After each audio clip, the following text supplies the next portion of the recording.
قاری محمد طیب قاسمی کے YouTube channel کو سبسکرائب کیجیے اور امن کے پیغام کو پھیلانے میں ہماری مدد کیجیے اور نیچے دیے گئے ہوئے بیل آئیکن کو کلک کریں تاکہ ہر آنے والی نئی ویڈیو آپ کو براہ راست مل سکے۔ سیئات اعمالنا من يهده الله فلا مضل له ومن يضلله فلا هادي له وأشهد أن لا إله إلا الله وحده لا شريك له وأشهد أن سيدنا ومولانا محمدا عبده ورسوله أما بعد فأعوذ بالله من الشيطان الرجيم لقد رضي الله عن المؤمنين إذ يبايعونك تحت الشجرة قال النبي صلى الله عليه وسلم لكل نبي رفيق ورفيقي في الجنة عثمان آمنت بالله صدق الله العظيم وصدق رسوله النبي الكريم ونحن على ذلك لمن الشاهدين والشاكرين والحمد لله رب العالمين۔ ایک مرتبہ ذوق اور شوق کے ساتھ درود شریف پڑھ لیں۔ اللهم صل على محمد النبي الأمي وعلى آله وأصحابه وبارك وسلم تسليما كثيرا كثيرا۔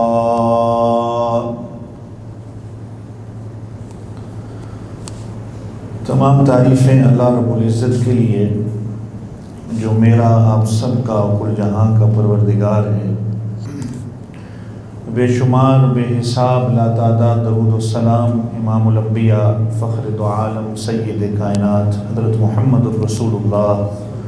صلی اللہ علیہ وسلم کی ذات اقدس پر، آپ کے گھر والوں پر اور آپ کے تمام صحابہ پر۔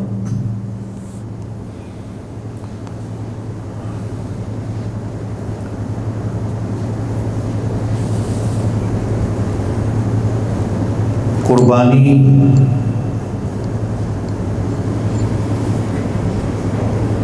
ایک عظیم الشان عبادت پائے تکمیل کو پہنچی۔ دعا کریں کہ اللہ رب العزت تمام عالم اسلام کی قربانیوں کو اپنے دربار میں منظور و مقبول فرمائیں۔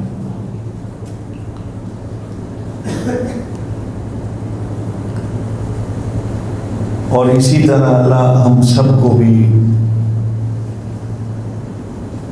دین کی خاطر مال جان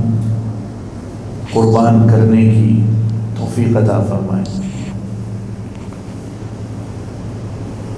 اور جس طرح جانور کے گلے میں چھری پھیری جاتی ہے، اللہ تعالیٰ اسی طرح اپنے نفس، گناہ، بغض، تکبر، کینہ، دل کے اندر جو بیماریاں ہیں، اللہ تعالیٰ اس کو بھی قربان کرنے کی، اس پر بھی چھری پھیرنے کی اللہ ہمیں توفیق عطا فرمائے۔ جو اصل مقصد ہے قربانی کا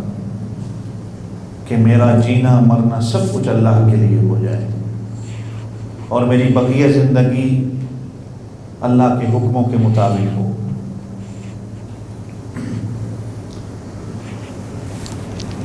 اسی ذوالحجہ کے مہینے میں کل جو 18ویں اس کی گزری ہے، سن 35 ہجری میں حضرت عثمان غنی رضی اللہ عنہ کی شہادت ہوتی ہے۔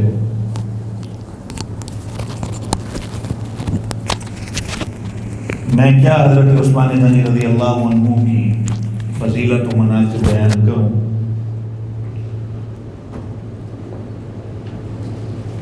لوگ لکھ گئے اور لکھ بھی رہے ہیں۔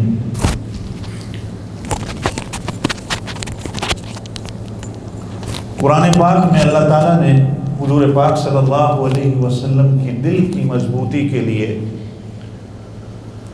ایک آیت کریمہ اللہ ارشاد فرماتے ہیں وَكُلًّا نَقُصُّ عَلَيْكَ مِنْ أَنْبَاءِ الرُّسُلِ مَا نُثَبِّتُ بِهِ فُؤَادَكَ۔ کہ محبوبم ہم نے جو یہ انبیاء کے قصے اور واقعات اور یہ احوال بیان کیے ہیں، یہ آپ کی دل کی مضبوطی کے لیے۔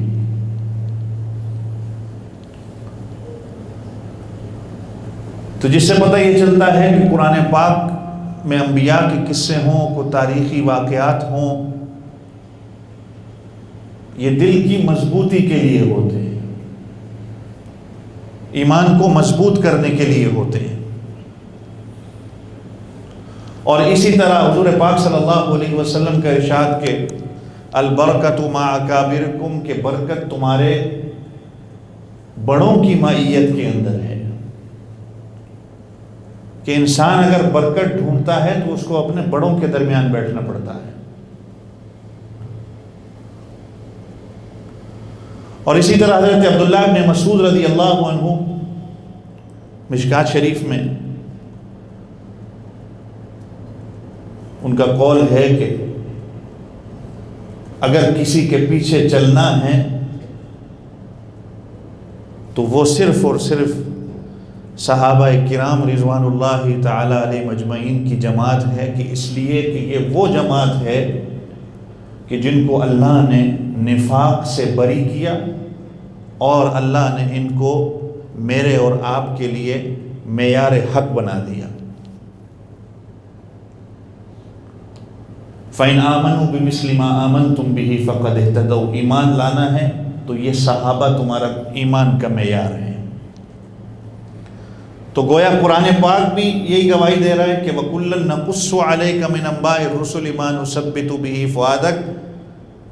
یہ انبیاء کے قصے، یہ تاریخی واقعات، ان کے احوال تمہارے دل کو مضبوط کرنے کے لیے۔ حدیث بھی یہی کہتی ہے، صحابہ کا قول بھی یہی کہتا ہے۔ تو حضرت عثمان غنی رضی اللہ عنہ کی شان بڑے بڑے لوگ کر گئے، کر رہے ہیں، آئندہ بھی کریں گے، لیکن ان کی زندگی سے چند واقعات جو میرے اور آپ کے لیے سبق ہیں، کہ حضرت عثمان غنی رضی اللہ عنہ وہ صحابی رسول ہیں کہ جن کو بردبار، حوصلہ مند کہا جاتا ہے، کہ جن کے لیے حضور پاک صلی اللہ علیہ وسلم کیا بلکہ آسمان کے فرشتے بھی جن سے حیا کرتے تھے۔ بخاری شریف کی روایت میں آتا ہے نا کہ حضرت عثمان غنی رضی اللہ عنہ جب داخل ہوئے کمرے کے اندر تو آپ صلی اللہ علیہ وسلم نے اپنے کپڑے ٹھیک کیے، تو ام المومنین عائشہ رضی اللہ عنہ کہتی ہیں کہ میں نے کہا کہ حضرت ابو بکر کے لیے، حضرت عمر کے لیے آپ نے اس طرح نہ کیا، تو آپ صلی اللہ علیہ وسلم نے فرمایا کہ عائشہ میں کیسے اس سے حیا نہ کروں کہ جس سے آسمان کے فرشتے بھی حیا کرتے ہیں۔ حضرت عثمان غنی رضی اللہ عنہ کے بارے میں آتا ہے کہ جب حضور پاک صلی اللہ علیہ وسلم کے ہاتھ میں اپنا ہاتھ دے دیا، اس کے بعد حضرت عثمان نے کبھی بھی اپنی شرمگاہ کو نہیں چھوا، اور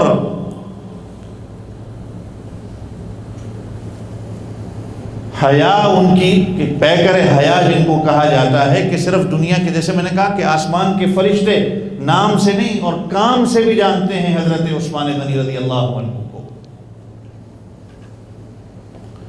اور حضرت عثمان غنی رضی اللہ عنہ کا وہ مقام اور مرتبہ، اس کے باوجود عاجزی اور انکساری حضرت عثمان غنی رضی اللہ عنہ کی، کہ اللہ نے اتنا بڑا مرتبہ دیا، اتنا بڑا مقام دیا، اس کے باوجود عاجزی اور انکساری حضرت عثمان غنی رضی اللہ عنہ کی دیکھیں۔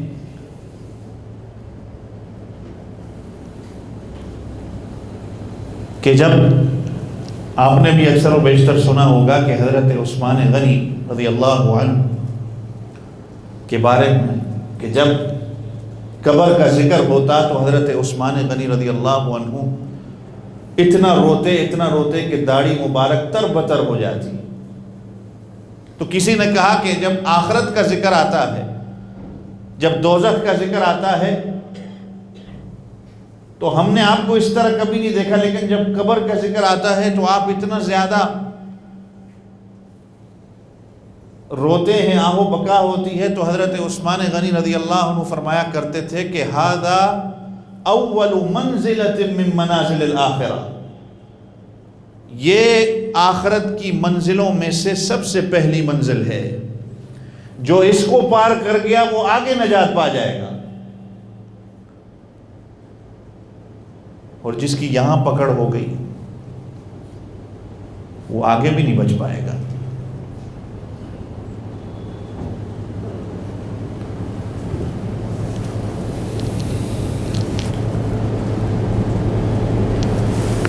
تو کبھی سوچیں ہم بھی،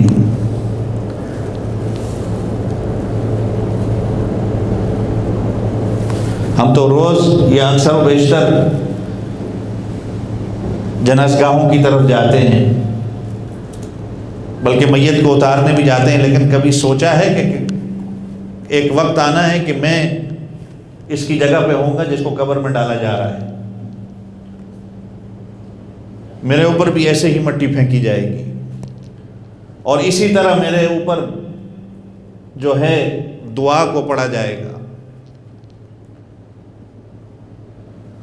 اور اس کے بعد جو ہے مجھے بھی چھوڑ کے سب نے چلے جانا ہے۔ اس بھول میں نہ رہنا کہ آپ کو پیچھے یاد رکھیں گے، یہ باتیں ختم ہو گئی ہیں اب۔ اولاد بھی آپ کو یاد رکھ لے تو بہت بڑی بات ہے، رشتہ دار تو رشتہ دار ہی صحیح نا، اولاد آپ کو یاد رکھ لے، یہ اولاد بھی آج وہ اولاد نہیں رہی جو آپ کو یاد کرے گی۔ میری عمر آپ لوگوں سے بہت چھوٹی ہے، لیکن اس سوسائٹی میں رہ کے یہ تجربات ہمیں بھی ہو چکے ہیں کہ اس سوسائٹی کے اندر کیا ہو رہا ہے۔ آپ تو پتہ نہیں، میں اکثر و بیشتر کہا کرتا ہوں بڑوں کی باتیں نہیں سنتے، بڑوں کی بڑی باتیں ہوتی ہیں۔ حضرت والد صاحب اکثر دعا جب کرتے ہیں کہتے ہیں یا اللہ ہمیں اپنی اولاد کی محتاجگی سے بھی بچا۔ ہم نے تو ہاتھ اٹھائے آمین کر دی، لیکن کبھی ان کے الفاظ پہ غور کریں، اور یہ دعا خود بھی مانگا کریں کہ اللہ ہمیں اپنی اولاد، بلکہ بیوی اور اولاد ساتھ کہ ان کی محتاجگی سے بھی ہمیں بچا، کسی کا بھی دنیا میں تو اللہ ہمیں محتاج نہ بنا، صرف اور صرف تیری ایک محتاجگی کی ہمیں ضرورت ہے۔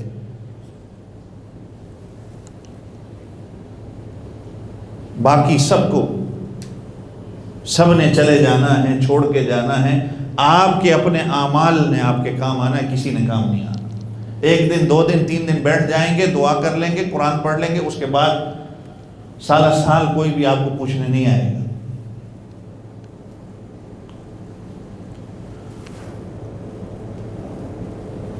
تو خیر، حضرت عثمان غنی رضی اللہ عنہ ذو النورین، آپ کو کبھی یاد ہوگا میں نے ایک دفعہ یہ بتایا تھا کہ 3 وجہ سے حضرت عثمان غنی کو ذو النورین کہا جاتا ہے، 2 نور والے۔ وقت مختصر ہے۔ حضرت عثمان غنی رضی اللہ عنہ قدم قدم پہ حضور پاک صلی اللہ علیہ وسلم اور دیگر صحابہ کا تعاون کرنے والے۔ حضرت عثمان غنی رضی اللہ عنہ جس علاقے کا پانی اچھا ہونا تو لوگ اس جگہ کو یاد کرتے ہیں، جس علاقے کا پانی اچھا نہ ہو تو وہاں پر لوگ اس جگہ کو یاد نہیں رکھتے۔ جیسے یہ ہمارے پنجاب کے ایک علاقہ کا نام ہے خوشاب، یہ اگر تاریخ سے آپ واقف ہو تو شیر شاہ سوری جب افغانستان سے ہندوستان جا رہا تھا تو یہاں پر رکا اور اس نے یہاں کا پانی پیا، تو فارسی میں یہ الفاظ کے خوشاب کہ بڑا بہترین پانی ہے، جس کی وجہ سے اس کا نام خوشاب پڑ گیا۔ تو مدینہ منورہ میں بھی بیر روما، جہاں کا پانی حضور پاک صلی اللہ علیہ وسلم کو اچھا لگتا تھا، آپ صلی اللہ علیہ وسلم وہاں سے پانی پیا کرتے تھے۔ یہ مسجد قبلتین، اللہ آپ کو مدینے لے جائے، اللہ آپ کو وہاں کی زیارت کرائے، اللہ تعالی ہم سب کو بار بار لے جائے، ابھی اسی سال میں گیا تو اس جگہ کا زیارت بھی ہوئی ہماری. ابھی وہاں پر کام چل رہا تھا، شاید ہو سکتا ہے مکمل ہو گیا ہو اب، جو حضرت عثمان غنی رضی اللہ عنہ کے نام سے کنواں مشہور ہے. یہ ایک یہودی کا کنواں ہوا کرتا تھا، اور یہودی کو بھی پتا تھا کہ حضور پاک صلی اللہ علیہ وسلم یہاں سے پانی پیتے ہیں، تو اس نے اس پر جو ہے وہ ٹیکس لگانا اور یہ مشکلات اور ہر قسم کی پروٹوکول اس نے وہاں پر لگائی ہوئی تھی تاکہ لوگ یہاں سے پانی لے ہی نہ. اب حضور پاک صلی اللہ علیہ وسلم کے پاس حضرت جبریل علیہ السلام آئے اور کہا کہ اللہ کہتے ہیں کہ جو بھی یہ پانی لے کر اس کنویں کو خرید کر مسلمانوں کے لیے وقف کر دیتا ہے، اللہ تعالیٰ اس کو جنت کی گارنٹی دیں گے. تو حضرت عثمان غنی رضی اللہ عنہ نے پوچھا کہ کیا یہ بشارت میرے لیے بھی ہے؟ تو آپ صلی اللہ علیہ وسلم نے فرمایا تمہارے لیے بھی. اب مدینہ کے بڑے بزنس مین اور بڑے تاجر حضرت عثمان غنی رضی اللہ عنہ چل کر اس یہودی کے پاس جاتے ہیں. اب یہودی خناس تو ان کے ذہنوں میں ہوتا ہے، یہودی اور اس کے اندر شیطانیت نہ ہو. اب یہودی سوچتا ہے کہ کیا وجہ ہے کہ اتنا بڑا تاجر مدینہ کا میرے پاس خود چل کے آیا، کچھ نہ کچھ تو بات ہوگی اس جگہ کے اندر. اب اس کی خناسیت دیکھیں، اس کی شیطانیت دیکھیں. اس نے حضرت عثمان غنی رضی اللہ عنہ سے ملاقات کی، بھائی کس لیے آئے ہو؟ تو حضرت عثمان غنی نے کہا کہ اس کنویں کو بیچ دو، میں خریدنا چاہتا ہوں. اب یہودی کی سوچ دیکھیں.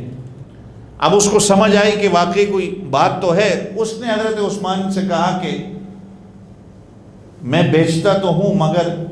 آدھا کنواں بیچوں گا. پر آدھے کنویں کا کیا مطلب؟ یہودی تھا. اس نے کہا کہ ایسا کریں گے کہ ایک دن جو ہے میں اس کو بیچوں گا، لوگ جب پانی پینے کے لیے آئیں گے اس کا ڈول نکالیں گے تو میں اس کو بیچوں گا، ایک دن جو ہے وہ تم بیچ دینا. تو میں منہ مانگی قیمت لوں گا، ایک دن میری باری ہوگی، دوسرے دن تمہاری باری ہوگی. اس کے تو ذہن میں یہ تھا کہ حضرت عثمان غنی شاید کیونکہ بزنس مین ہیں، تاجر ہیں، تو شاید وہ نفع کے لیے اپنی بزنس بڑھانے کے لیے اس کو خرید رہے ہیں، اور ہو سکتا ہے کہ حضرت عثمان غنی رضی اللہ عنہ مہنگے داموں اس کو بیچیں گے تو ان کا بھی فائدہ ہوگا، پھر دوسرے دن میری باری آئے گی، میں بھی بیچوں گا، میرا بھی فائدہ ہوگا. تو حضرت عثمان غنی رضی اللہ عنہ نے کہا ٹھیک ہے، یہ سودا بھی ٹھیک ہے، ایک دن تم اجرت لے لینا، دوسرے دن میں اجرت لے لوں گا. اب اس یہودی بیوقوف کو تو یہ تو نہیں پتا تھا کہ حضرت عثمان غنی کس اجرت کی بات کر رہے تھے. وہ تو اجرت اللہ سے لینے والے تھے، وہ دوسری اجرت سمجھا. اب یہودی کی باری آتی ہے تو اپنے مطابق جس طرح اس نے طے کیا تھا، حضرت عثمان غنی رضی اللہ عنہ آپ صلی اللہ علیہ وسلم کے پاس آ جاتے ہیں اور کہتے ہیں کہ اللہ کے رسول نے کنواں اس طرح خریدا ہے. تو آپ صلی اللہ علیہ وسلم حضرت عثمان غنی سے کہتے ہیں کہ اعلان کر دو کہ جس دن تمہاری باری ہوگی اس دن سارا پانی مفت ہے. تو حضرت عثمان غنی رضی اللہ عنہ کی باری آتی تو مدینہ کے سارے لوگوں کو اعلان کیا جاتا کہ یہاں سے پانی پئیں، مسلم ہے غیر مسلم ہے، جانوروں کے لیے لینا ہے، اپنے اگلے دن کے لیے پانی کو رکھنا ہے. سارے مدینہ کے لوگ حتیٰ کہ اس یہودی کے اپنے رشتہ دار بھی آ کے اسی دن جو ہے وہ پانی لے جاتے. اب یہودی کی باری دوسرے دن آتی تو کوئی بھی نہ جاتا. اب مرتا کیا نہ کرتا، کچھ دن گزرے، اس نے تو دیکھا کہ یار میرا تو یہ پورا پلان ہی چوپٹ ہو گیا، میری تو آمدن کوئی نہیں. اب جا کے حضرت عثمان غنی رضی اللہ عنہ کے پاس آیا اور کہنے لگا کہ اب اس طرح کرو کہ یہ دوسرا حصہ بھی تم خرید لو. اب حضرت عثمان غنی رضی اللہ عنہ نے پھر کہا کہ اس طرح میں نہیں خریدتا، یہ جو تمہارا باغ ہے وہ بھی میں ساتھ میں خریدوں گا. اس لیے کہ حضرت عثمان غنی چاہتے تھے کہ اس ناپاک یہودی کے قدم اس باغ میں آئی ہی نہیں، کیونکہ اللہ کے رسول صلی اللہ علیہ وسلم وہاں پر آرام کے لیے بھی جایا کرتے تھے. تو حضرت عثمان غنی رضی اللہ عنہ نے یہ شرط لگا کر اس سے یہ کنواں اور یہ باغ خریدا. اور حضرت امام اعظم ابو حنیفہ رحمۃ اللہ علیہ نے بزنس کی اصطلاح جو یہ بزنس ہوتی ہے اس میں ایک یہ پوائنٹ بے بشرط جس کو کہا جاتا ہے، حضرت عثمان کی اس دلیل سے جائز قرار دیا ہے کہ اگر آپ کسی کو کچھ بیچتے ہیں اور اگر وہ بندہ کہتا ہے کہ میں یہ خریدوں گا تیرے سے اس نیت پر کہ ساتھ مجھے کوئی اور چیز بھی بیچ، مثال کے طور پہ کوئی پلاٹ بیچ رہا ہے یا کوئی اور زمین بیچتا ہے، وہ کہتا ہے اس کے ساتھ یہ حصہ بھی ہے وہ بھی مجھے بیچ، تو یہ شرط لگانا جائز ہے۔ یہ یہاں سے دلیل حضرت امام اعظم ابو حنیفہ رحمۃ اللہ علیہ نے لی ہے۔ اب مسلمانوں کے لیے وقف کیا جاتا ہے اس کنویں کو، اور آج تک وہ کنواں حضرت عثمان غنی رضی اللہ عنہ کے نام پہ ہے، اس پہ جو کھجور وہاں جو اگتی ہے وہ حضرت عثمان غنی رضی اللہ عنہ کے نام کا بینک اکاؤنٹ ہے، اور فندق عثمان کے نام پہ جو ہوٹل ہے وہاں پر ساری جمع ہوتی ہے، اور اس اکاؤنٹ سے آج بھی ان پیسوں سے مدینہ کے غریب یتیم مساکین اور بیوہ کی کفالت کی جاتی ہے۔ لیکن سخی کو اللہ اس کے نام کو مرنے نہیں دیتے کبھی بھی۔ اور اسی طرح جب تبوک کی جنگ کے لیے آپ صلی اللہ علیہ وسلم 30,000 صحابہ کا لشکر آپ صلی اللہ علیہ وسلم کے ساتھ نکلتا ہے، مدینہ سے 1,000 کلومیٹر کے فاصلے پہ تبوک، اور جیش العسرہ جس کو کہا گیا، جو تنگی کا وقت، زوروں کی گرمی ہے، کھانے پینے کا کوئی سلسلہ نہیں ہے، بعض صحابہ کے پاس جو ہے سواری نہیں ہے، ان 30,000 صحابہ کا خرچہ اکیلے حضرت عثمان غنی رضی اللہ عنہ کرتے ہیں، اور 600 اونٹ بمائے جنگی ساز و سامان اور 1,000 اشرفیاں حضور پاک صلی اللہ علیہ وسلم کے قدموں میں رکھتے ہیں۔ 600 اونٹ، آج ایک اونٹ کی قیمت جو ہے نا وہ ایک رولس روئس گاڑی کے برابر ہے، اور 600 اونٹ سوچیں اس کی کتنی قیمت ہوگی۔ وہ 600 اونٹ اور 1,000 اشرفیہ، حدیث پاک میں آتا ہے حضور پاک صلی اللہ علیہ وسلم ان اشرفیوں کو ہاتھ میں لیتے ہیں،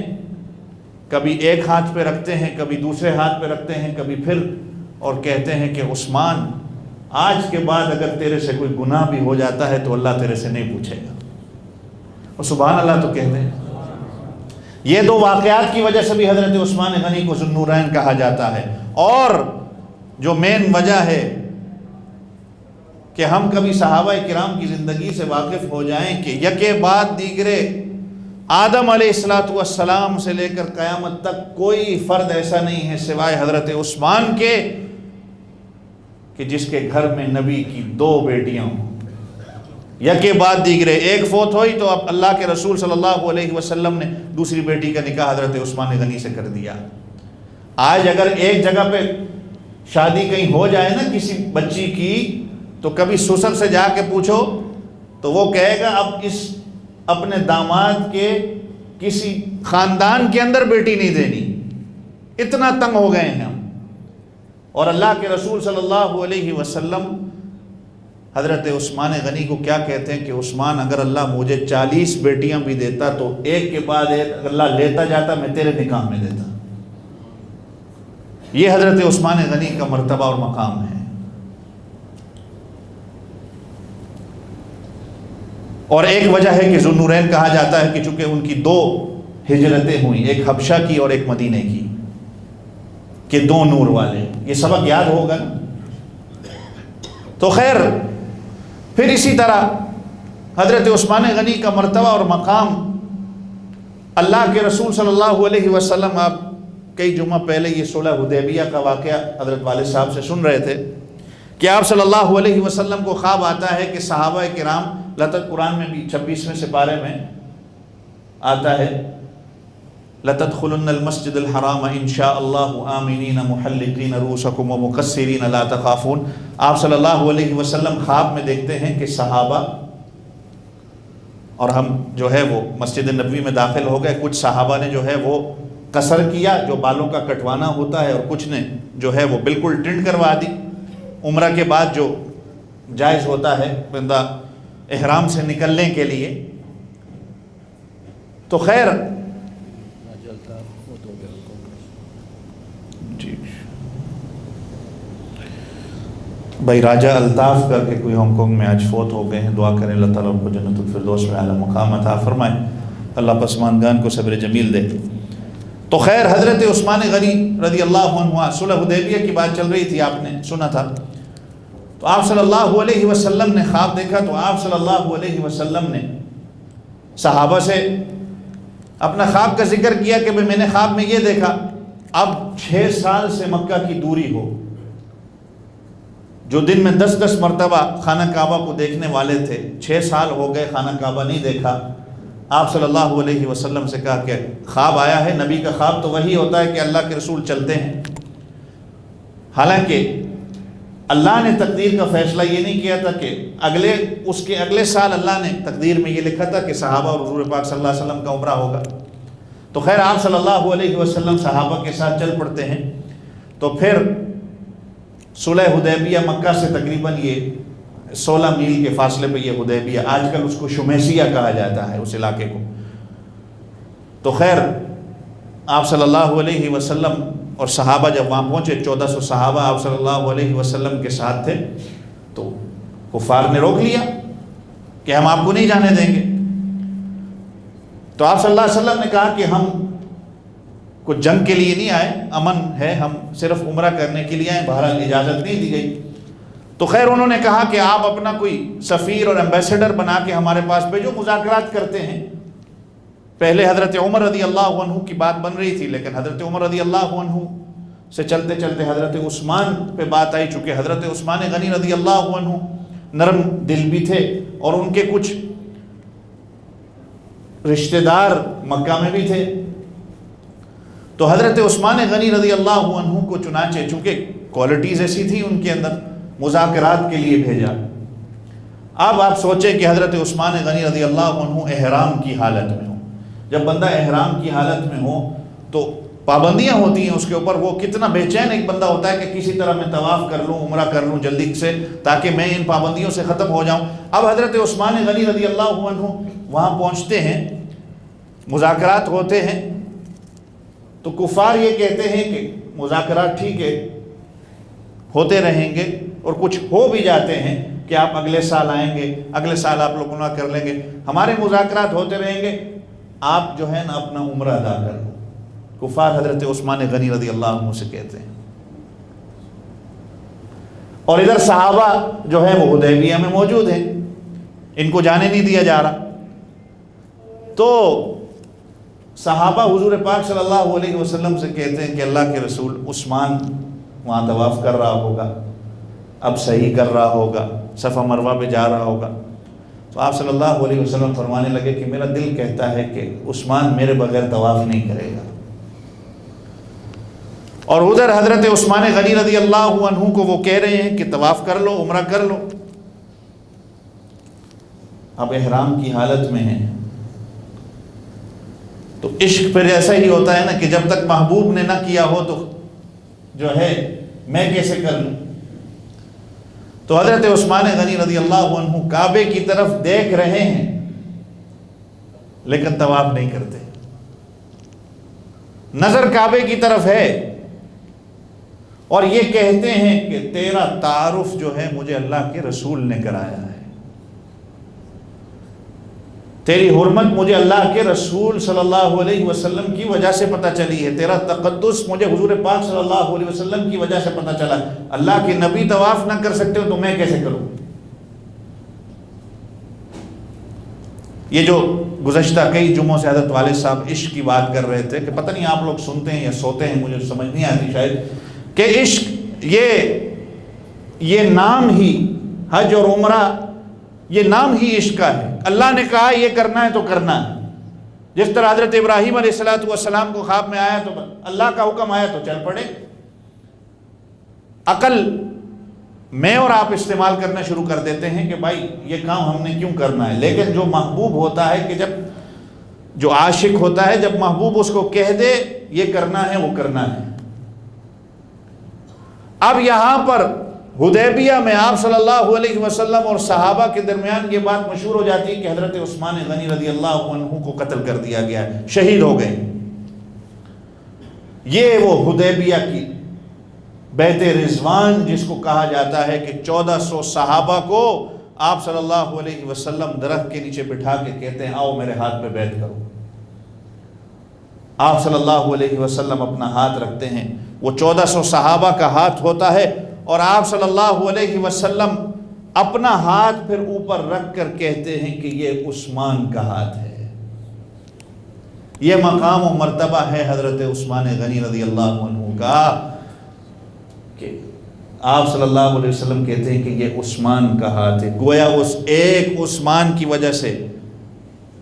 آپ صلی اللہ علیہ وسلم کہتے ہیں کہ ہم اپنے بھائی کے خون کا بدلہ لیں گے، یعنی عثمان غنی کی وجہ سے 1400 کی زندگی کو داؤ پہ لگایا جا رہا ہے کہ ہم عثمان کے خون کا بدلہ لیں گے۔ بہرحال حضرت عثمان غنی رضی اللہ عنہ آتے ہیں، صحابہ دیکھ کے خوش ہوتے ہیں۔ یہ 1400 صحابہ، یہ قرآن یہی گواہی دے رہا ہے، لقد رضی اللہ عن المؤمنین اذ یبایعونک تحت الشجرہ، کہ جنہوں نے اللہ کے رسول صلی اللہ علیہ وسلم کے ہاتھوں میں ہاتھ دیا، اللہ ان تمام سے راضی ہو گیا۔ تو کیوں نہیں پھر بندہ کہے کہ صحابہ معیار حق ہیں؟ ان الذین یبایعونک انما یبایعون اللہ، گویا کہ ہاتھ تو انہوں نے اللہ کے نبی کے ہاتھ میں دیا، لیکن حقیقت میں انہوں نے اللہ کی بیعت کی ہے۔ ید اللہ فوق ایدیہم، اور اللہ کی مدد ان سب کے ساتھ ہے۔ آج کا ملا کہتا ہے کہ صحابہ سارے گمراہ ہو گئے۔ حضرت مولانا اعظم طارق شہید رحمۃ اللہ علیہ کا بڑا خوبصورت جملہ یہاں پر کہ ایک بچہ جب بازار میں اپنے باپ کے ساتھ چلتا ہے، باپ کی انگلی پکڑ کے جاتا ہے، جب وہ واپس گھر آتا ہے تو ماں پوچھتی ہے تو گم نہیں ہوا؟ تو بچہ کہتا ہے میں کیسے گم ہوگا جب میری انگلی کو ابا نے پکڑا ہوا تھا، میرا ہاتھ ابو کے ہاتھ میں تھا۔ تو صحابہ تو وہ ہیں کہ جن کا ہاتھ رسول اللہ صلی اللہ علیہ وسلم کے ہاتھ میں ہے، اور اللہ کے ہاتھ میں، تو صحابہ کیسے گمراہ ہو گئے؟ کبھی نہیں سوچا۔ اور حضرت عثمان غنی رضی اللہ عنہ وہ ہیں کہ صرف صحابہ نہیں، اہل بیت تمام نے حضرت عثمان غنی رضی اللہ عنہ کو اپنا امام، اپنا لیڈر اور خلیفہ مانا۔ کہ حضرت حسنین کریمین رضی اللہ عنہما حضور پاک صلی اللہ علیہ وسلم کی جب اس دنیا سے پردہ فرماتے ہیں تو یہ چھوٹے بچے تھے۔ حضرت ابوبکر کے دور میں بھی چھوٹے تھے، حضرت عمر کے دور میں حضرت حسنین کریمین کی شادی ہوتی ہے، اور جب حضرت عثمان غنی رضی اللہ عنہ کا دور آتا ہے تو ماشاءاللہ چڑھتی جوانی حضرت حسنین کریمین کی ہوتی ہے، اور حضرت عثمان غنی رضی اللہ عنہ کی کمانڈری میں، ان کے حکم میں تبرستان جو فتح ہوتا ہے وہ حضرت حسنین کریمین حضرت عثمان کے حکم پہ جاتے ہیں۔ تو جب اہل بیت اس کی گواہی دے رہے ہوں حضرت عثمان غنی رضی اللہ عنہ کی خلافت کی، تو کیسے بندہ جو جاہل کہتا ہے کہ حضرت عثمان غنی رضی اللہ عنہ کی خلافت جو ہے وہ غصب شدہ تھی؟ جن کو تم کہتے ہو کہ ہم ان کو مانتے ہیں، مانتے تو خیر ان کو بھی نہیں ہو، وہ جب حضرت عثمان غنی رضی اللہ عنہ کی خلافت کو مان رہے ہیں، جب ان کے حکم پر وہ تبرستان کو فتح کرتے ہیں، تو حضرت عثمان غنی رضی اللہ عنہ کا مقام و مرتبہ بلند و بالا، کہ اللہ کے رسول صلی اللہ علیہ وسلم نے جن کو دنیا میں جنت کی بشارت دی، اور حضرت عثمان غنی رضی اللہ عنہ آج یہ جمعے کا دن پورے مسلمانان عالم میں یہ جو جمعہ کی 2 اذانیں ہوتی ہیں، یہ حضرت عثمان غنی رضی اللہ عنہ کے دور میں شروع ہوتی ہیں، حضرت ابوبکر کے دور میں نہیں، حضرت عمر کے دور میں نہیں، حضرت عثمان غنی کے دور میں جب تعداد لوگوں کی کثیر ہو جاتی ہے تو حضرت عثمان غنی رضی اللہ عنہ سوچتے ہیں کہ اللہ کا قرآن کہتا ہے فَاسْعَوْا إِلَىٰ ذِكْرِ اللَّهِ وَذَرُوا الْبَيْعَ، جمعہ کے لیے کہ اپنے کاروبار کو چھوڑ دو اور اللہ کے ذکر کی طرف آ جاؤ، دوڑ لگاؤ۔ اب حضرت عثمان غنی رضی اللہ عنہ سوچتے ہیں کہ اگر لوگوں کی تعداد بڑھ رہی ہے مسجدوں کے اندر، مؤذن جب اذان دیتا ہے اور اللہ کہتے ہیں کہ مسجدوں کی طرف آؤ اور اپنے کاروبار کو چھوڑو، اور لوگ اپنے کاروبار کے اندر موجود ہوں، تو یہ سارے کے سارے گنہگار ہوں گے۔ تو چنانچہ حضرت عثمان غنی رضی اللہ عنہ یہ فیصلہ کرتے ہیں ایک اذان پہلے دی جائے گی۔ جو تاجر ہیں، جو بزنس مین ہیں، جو اپنے کام کاج کر رہے ہیں، ان کو پتہ ہوگا کہ پہلی اذان جو ہے مسجدوں کا رخ کرنے کی ہے، اور دوسری اذان جب وہ مسجد کے اندر موجود ہوں گے تو تب دی جائے گی، لہذا گنہگار کوئی نہیں ہوگا۔ اب یہ میرے اور آپ کے اوپر ہے کہ ہم کون سی اذان پہ آتے ہیں۔ آپ کہیں گے یہ تو اللہ کے رسول صلی اللہ علیہ وسلم کی سنت نہیں، مسنون عمل نہیں، حضرت عثمان نے شروع کیا، تو یہ بھی سنت ہے۔ وہ کیوں کہ آپ صلی اللہ علیہ وسلم کی حدیث علیکم بسنتی وسنت الخلفاء الراشدین المہدیین، میری سنت اور میرے خلفاء راشدین کی سنت، ان کو لازم پکڑنا ہے کہ یہ جو کام کر رہے ہیں اگر تم اس کو فالو کرو گے تو گویا اسی طرح ہے کہ جس طرح تم نے میری سنت پر عمل کیا ہے۔ تو ان کو دیکھ کر آپ صلی اللہ علیہ وسلم کے ساتھ محبت کو دیکھ کر کفار مکہ اس وقت کے کہا کرتے تھے ما رأیت احدا کما یحب احدا کما اصحاب محمد محمدا، کہ ہم نے آج تک دنیا میں ایسا بندہ کوئی نہیں دیکھا کہ جس کی محبت دوسرے شخص سے اتنی زیادہ ہو جتنی اصحاب محمد کو حضور پاک صلی اللہ علیہ وسلم سے تھی۔ اور میرے بھائیوں، دنیا میں کہا جاتا ہے کہ شہید زندہ ہوتا ہے، اور شہید جب اللہ کے ہاں قیامت والے دن آئے گا تو اس کی شہادت کی گواہی کہیں وہ علاقہ دے گا، کہیں تلوار ہوگی، کہیں لوگ ہوں گے۔ حضرت عثمان غنی رضی اللہ عنہ وہ شخص ہیں کہ جن کی شہادت کی گواہی اللہ کا قرآن دے گا۔ اور بحمد اللہ میں نے ازبکستان میں ہم نے اس قرآن کی زیارت بھی کی کہ جہاں حضرت عثمان غنی رضی اللہ عنہ کے خون کے قطرے ہیں، جس کو لائبریری کے اندر رکھا ہوا ہے۔ پہلے سے پارے کی آیت فَسَيَكْفِيكَهُمُ اللَّهُ وَهُوَ السَّمِيعُ الْعَلِيمُ، جہاں حضرت عثمان غنی رضی اللہ عنہ کے خون کے نشان ہیں۔ اب دنیا میں شور اٹھ رہا ہے، جیسے یہ سویڈن میں اگلے دن یہ واقعہ ہوا۔ جذبات مسلمانوں کے مجروح ہوتے ہیں، اس میں کوئی شک نہیں ہے، لیکن اس کے اندر ایک حقیقت یہ ہے کہ اللہ کو تمہارے جذبات اللہ نہیں دیکھتا۔ یہ دیکھو کہ میرا قرآن پر عمل کتنا ہے، میں کتنا قرآن کے اوپر عمل کر رہا ہوں۔ آزادی کے نام پہ وہ لوگ تو جو کر رہے ہیں ایک شیطانیت ملک کے اندر، پوری دنیا کے اندر ایک فساد برپا کرنا، منافقت جس کو کہا جاتا ہے کہ کہتے ہیں کہ یہ آزادی کے نام پر ہے، فریڈم آف ایکسپریشن کے نام پہ، حالانکہ اسی ملک کے اندر اگر آپ بادشاہ کو گالی دیتے ہو تو آپ کو 2 سال کی سزا ہوتی ہے، اسی ملک کے جھنڈے کو آپ جلاتے ہو تو آپ کو 2 سال کی سزا ہوتی ہے۔ یہ فرانس ہو گیا، ڈنمارک ہو گیا، یہ دیگر جو سارے آس پاس کے ملک ہیں، ان کے ملک کے جھنڈے کو آپ جلاتے ہو تو آپ کو سزائیں دی جاتی ہیں۔ منافقت ہے۔ حقیقت یہ ہے کہ قرآن کو چیلنج نہیں کیا جا سکتا، وہ تو اللہ کا قرآن خود کہہ رہا ہے کہ اگر تمہارے میں اتنی ہمت ہے تو لے آؤ اس کی طرح کچھ، اور جو اس کے علماء ہیں، اسکالر ہیں، جا کے ان کے ساتھ تم اس پر چیلنج کرو۔ ان کو چیلنج نہیں کیا جا سکتا تو اسی قسم کی حرکت ہوتی ہے، اور اس قسم کی حرکت ہونے کے بعد مسلمان ظاہری بات ہے ان کے جذبات مجروح ہوتے ہیں۔ اس کے لیے جو بھی سلسلہ ہوتا ہے، بائیکاٹ ہوتا ہے یا پروٹیسٹ ہوتا ہے، ٹھیک ہے، لیکن کرنے کا کام اصل یہ ہے کہ قرآن کبھی بیٹھ کے اب یہ سوچو کہ میں اس کے بعد اپنی اولاد کو قرآن پڑھانے والا بن جاؤں۔ اگر ایک قرآن جلایا ہے، اللہ نے اگر مجھے 4 بیٹے دیے تو چاروں کو میں حافظ بناؤں، یہ نہیں کیا جا سکتا۔ اس پر محنت میں کروں، میں ایک قرآن خرید کر اپنی طرف سے کسی اور غیر مسلم کو دے دوں، میں لوگوں کو قرآن ہدیہ کر دوں۔ بچی ہے، اگر ہو سکتا ہے تو بچی کو بھی میں قرآن کا جو ہے وہ حافظہ بناؤں، نسل در نسل جو ہے وہ قرآن کے حافظ ہو۔ اگر ایک قرآن جلائے اور آگے آنے والے وقتوں میں شاید وہ اور جلائیں، لیکن قرآن تو سینے کے اندر محفوظ ہونا چاہیے نا، اور جس کے سینے کے اندر ہوگا اور وہ قرآن پر عمل کرنے والا ہوگا، قرآن کو ترجمے سے پڑھنے والا ہوگا، اس کو پتہ ہوگا قرآن مجھے کہتا کیا ہے، تو حقیقت میں بات بنے گی نا۔ کہ اگر میں عمل بھی نہ کروں، مجھے پتہ بھی نہیں کہ اللہ کا قرآن مجھ سے کہتا کیا ہے، صرف طوطے کی طرح رٹنے کا نام نہیں ہے، تو صحیح معنوں میں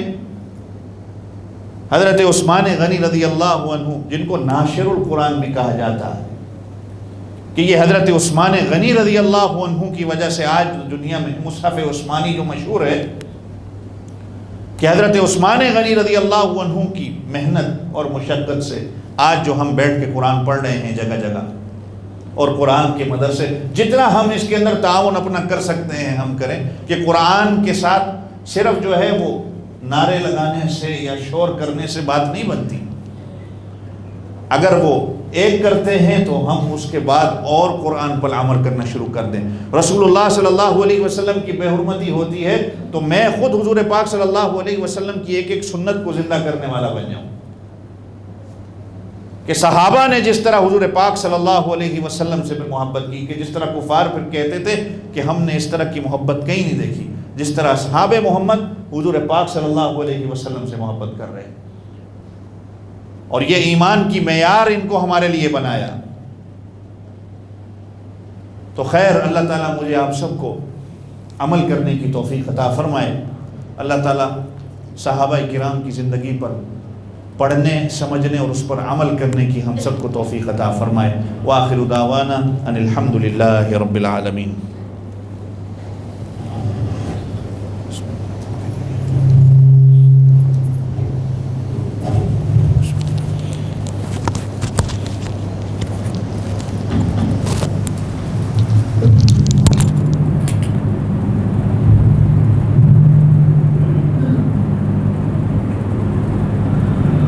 اللہ اکبر اللہ اکبر